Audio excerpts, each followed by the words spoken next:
सूबाई वज़ीर इत्तलात सिंध शर्जील इनाम मेमन भी मीडिया से गुफ्तगू कर रहे हैं। जो BRT रेड लाइन है वो इस अंडरपास से नीचे जाएगी और ये कनेक्ट करेगी ग्रीन लाइन को। तो दिन रात मेहनत चल रही, ये पैसेज इंशाल्लाह 3 महीने में ये रेडी हो जाएगा। हमने उनको जो टारगेट दिया कि विद इन 3 मंथ्स जो है वो उसको रेडी करेंगे। रेड लाइन BRT जो है और इसके बाद अब येलो लाइन BRT भी शुरू होने वाली है इंशाल्लाह ताला। कराची के शहरियों के लिए पाकिस्तान पीपल्स पार्टी की हुकूमत सिंध की जानिब से एक निहायती अहम और बहुत ही इंपॉर्टेंट किस्म का ये तोहफा जो है ये सिंध हुकूमत की जानिब से दिया जा रहा है। ये कोई शॉर्ट टर्म प्रोजेक्ट नहीं है। ये प्रोजेक्ट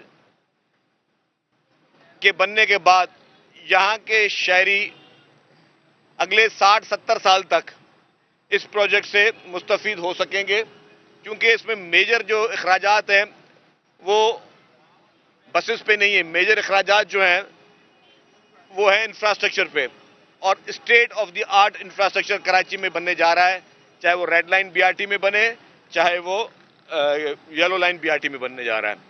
तो कोशिश हमें यही की जा रही है कि लोगों को के मसाइल को देखते हुए और लॉन्ग टर्म प्लानिंग देखनी है, क्योंकि आज जो कराची में ट्रैफिक की सूरत हाल है, डेफिनेटली आज के 5 साल और 10 साल के बाद ये सूरत हाल और मजीद जो है रोडों पे ट्रैफिक नजर आएगी। तो उस बिना पर ट्रैफिक इंजीनियरिंग के तमाम उन पॉइंट्स को मद्देनजर रखते हुए और जो पॉपुलेशन की ग्रोथ है हमारे मुल्क में उसको मद्देनजर रखते हुए मैं समझता हूं कि इससे बेहतरीन प्रोजेक्ट्स और हो नहीं सकते। ये जो प्रोजेक्ट है रेड लाइन BRT, ये एशियन डेवलपमेंट बैंक है। जो येलो लाइन BRT है उसमें वर्ल्ड बैंक हमारे साथ है। तो और उनकी टोटल मुकम्मल तौर पर इस पूरी प्रोसीजर में उनकी कंप्लीट ओनरशिप है, उनकी पूरी मदद जो है वो कर रहे हैं हुकूमत सिंध की के इन प्रोजेक्ट्स को कामयाबी के साथ बनाया जाए। इसमें थर्ड पार्टी कंसल्टेंट्स है, फॉरेनर कंसल्टेंट्स आपके पास सामने बैठे हुए हैं, ये सब इस पूरे प्रोजेक्ट्स को मॉनिटर कर रहे हैं। तो हमारी ये ख्वाहिश है कि जो ट्रांसपोर्ट का जो देरीना एक मुतालबा था, जिसमें पीपल्स बस सर्विस भी चल रही है, जिसमें EV बसेस भी चल रही हैं, जिसमें पिंक बसेस भी चल रही हैं, जिसमें orange line BRT Abdul Sattar ईदी लाइन वो हमारी रेडी है। तो अल्हम्दुलिल्लाह ये सारे प्रोजेक्ट्स पाकिस्तान पीपल्स पार्टी की हुकूमत सिंध की जानिब से कराची के आवाम के लिए उनकी सफरी सहूलियात को बेहतर करने के लिए, उनकी मदद करने के लिए, इस मुआशी बहरान में, इस मुआशी महंगाई में उनको सस्ती ट्रांसपोर्ट देने के लिए मैं समझता हूँ कि ये अच्छे और ये फ्लैगशिप प्रोजेक्ट्स हैं जो कि आइंदा नस्लें भी इंशाल्लाह ताला वो इस प्रोजेक्ट से फायदा हासिल कर सकेंगे। शरीफ साहब ये बताएं कि ये जो ट्रांसपोर्ट के मंसूबे हैं इनमें देर क्यों हो रही है, और ये कि ये पूरा जो BRT है ये कब मुकम्मल होगा। और छोटा सा और सवाल है कि जब भी इलेक्शन आती है ये अफवाह होता है कि जो निगरान हुकूमतें बनेंगी वो कोई 3 साल के लिए 4 साल के लिए बनेगी, और लोगों में एक जो है वो ऐसी सूरत हाल पैदा होती है जिससे लोग जो है परेशान हो जाते हैं। पहले मैं ट्रांसपोर्ट की बात करूंगा। देखिए जी, ये जो प्रोजेक्ट्स होते हैं इसमें 2 तरीके से डिले होती है। एक डिले जो होती है, मैंने कहा कि जो हमें सामने एक आई कि फाइनेंशियल इश्यूज थे, कि और कोई फाइनेंशियल इशू नहीं थे, जो आपकी एस्केलेशन हो गई। किसी को पता नहीं था कि जी अचानक महंगाई का इतना बड़ा तूफान हो जाएगा, अचानक जो है पेट्रोल और डीजल के प्राइसेस जो है वो आसमान को छुएंगे और तमाम कमोडिटीज डबल हो जाएंगी। तो जिसकी वजह से एक हिट पड़ी। जो सबसे इंपॉर्टेंट किसी शहरों में काम करने में, डेजर्ट में और शहरों में काम करने का एक फर्क है, रूरल एरिया में अर्बन एरिया में काम करने का फर्क है। अर्बन एरिया में इशू ये कि ये जो आप कॉरिडोर देख रहे हैं इसके नीचे बिजली के कनेक्शन भी थे, टेलीफोन के कनेक्शन थे, सुई गैस भी, पानी, सीवरेज, तमाम जितनी भी यूटिलिटीज हैं, ऑप्टिकल फाइबर सारे इसके नीचे थी। अब उनको रिमूवल करना, अरबों रुपए हुकूमत सिंध ने सिर्फ भरे इन यूटिलिटीज को रिमूव करने के लिए, और वो हम देते हैं उन इदारों को।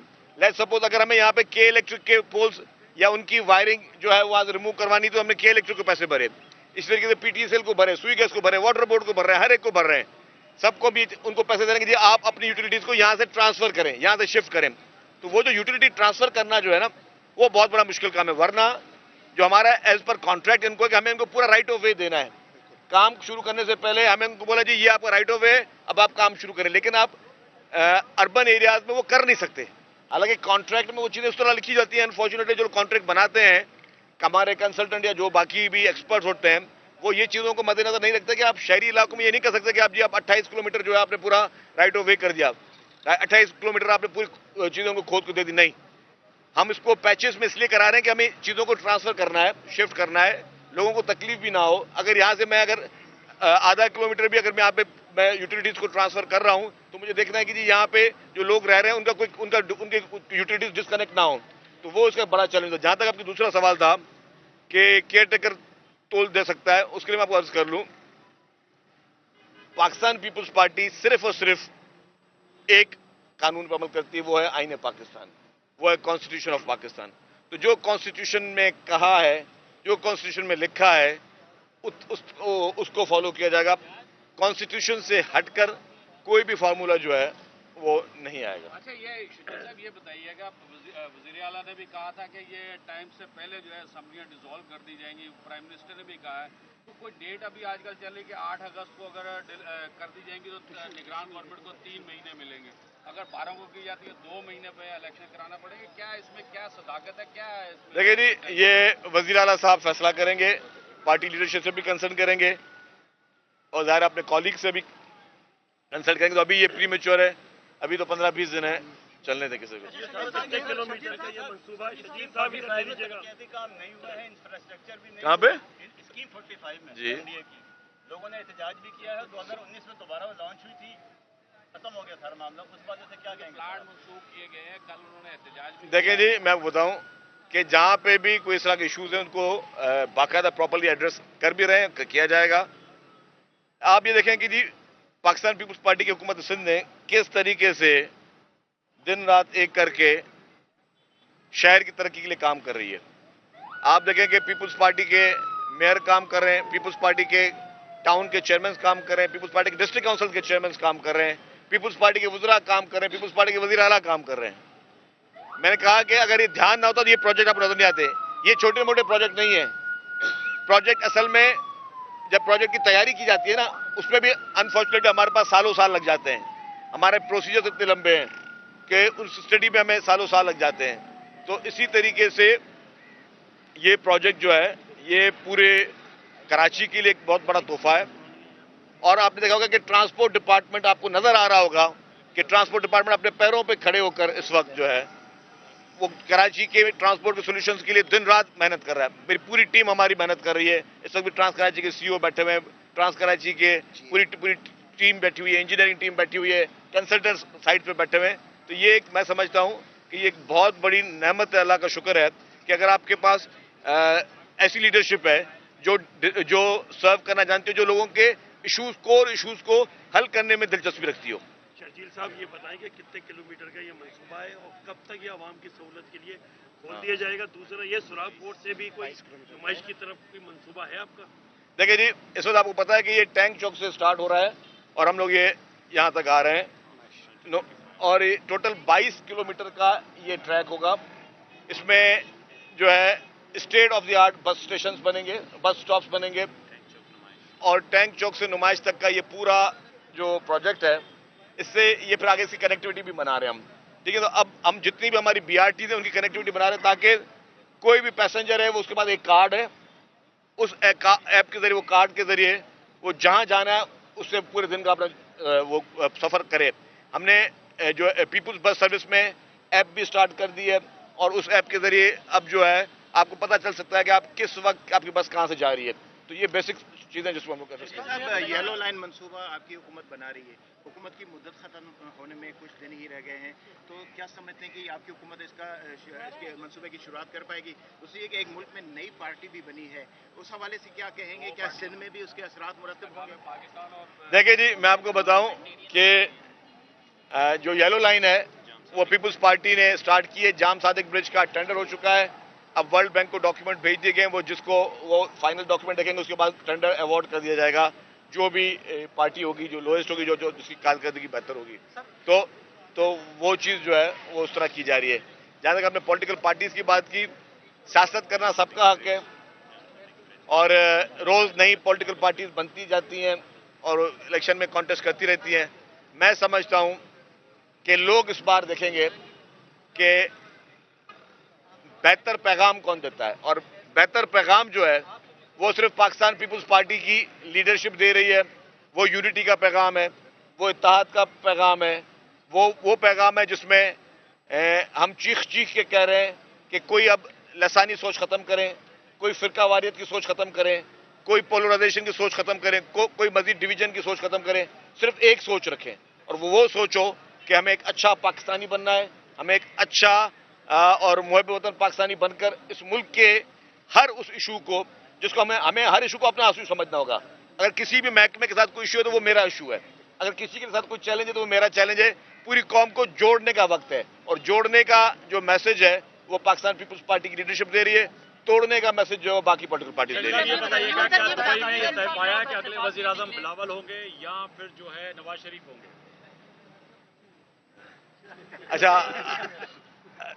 मेरे भाई, कोई भी बात जो है जब तक आपको बाकायदा कोई प्रेस कॉन्फ्रेंस हो, कोई ऐलान करे, कोई वो कहते कि जज्बाती होके तो पता चलेगा, अभी कोई ऐसी बात नहीं है।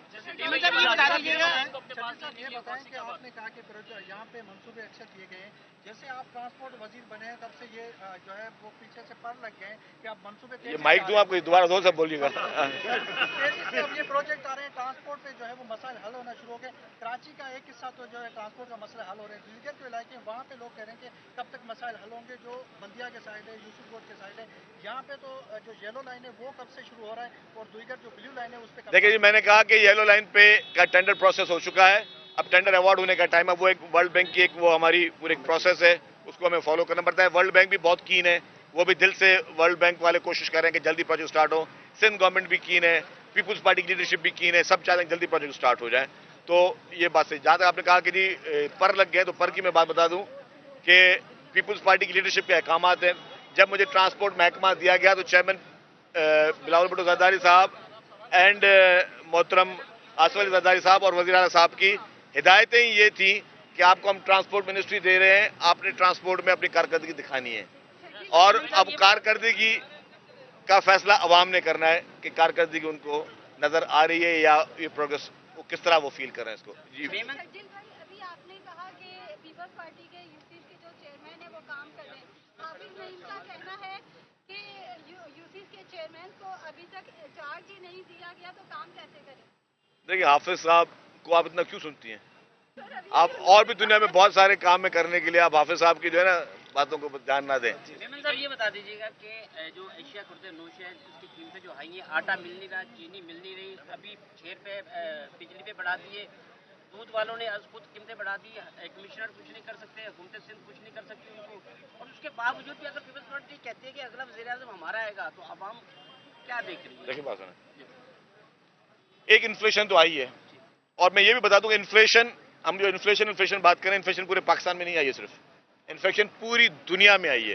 पूरी दुनिया में आप बराए मेहरबानी मैं अपने तमाम भाइयों से बहनों से गुजारिश करूंगा कि आप थोड़ा बहुत रीडिंग स्टार्ट कर लें। पूरी दुनिया में इस वक्त इन्फ्लेशन आई है, महंगाई का एक तूफान है और उसमें पाकिस्तान को ज़्यादा हिट किया है क्योंकि पाकिस्तान के और IMF के इशूज़ जो माजी की हुकूमत के नाअहली की वजह से उसको राइट टाइम पे एड्रेस नहीं किया गया, उसमें प्रॉब्लम्स आए। लेकिन ये बात मैं आपको वाज़ेह कर दूं कि पूरी कोशिश होगी कि हर कमोडिटी को कम किया जाए। अगर ये ध्यान ना होता ना तो मोहतरम आसिफ अली जरदारी साहब क्या विजन के तहत जो गंदम का रेट है, जो सपोर्ट प्राइस 2200 से 4000 की गई, उसका फ़ायदा क्या हुआ मैं आपको बताऊं। अगर ये सपोर्ट प्राइस अनाउंस ना होती तो आज जो 4000 रुपये गंदम है उसको तो छोड़ दें, आप बाहर से जो आपने लास्ट टाइम इंपोर्ट की 10,500 रुपये में आपने एक मुल्क से गंदम इंपोर्ट की और वो आपने लोगों को दी, तो और आपने वो जो आपने इंपोर्ट की उसमें अपना ज़ारा मुबादला अलग भेजा आपने और आपने वो 10,500 रुपये में लग ली, तो ये आज आटा से डबल होता है। लेकिन गवर्नमेंट कोशिश कर रही है कि जो लोग भी अनफॉर्चुनेटली हमारे मुआशरे में ऐसे लोग भी हैं जो ऐसी सूरत हाल में भी जो है वो कोशिश करते हैं कि जी हम इस पर कैसे कमाएं और वो बेहस किस्म के लोग होते हैं, तो उसके लिए गवर्नमेंट एक्शन ले रही है और ज़्यादा लेगी।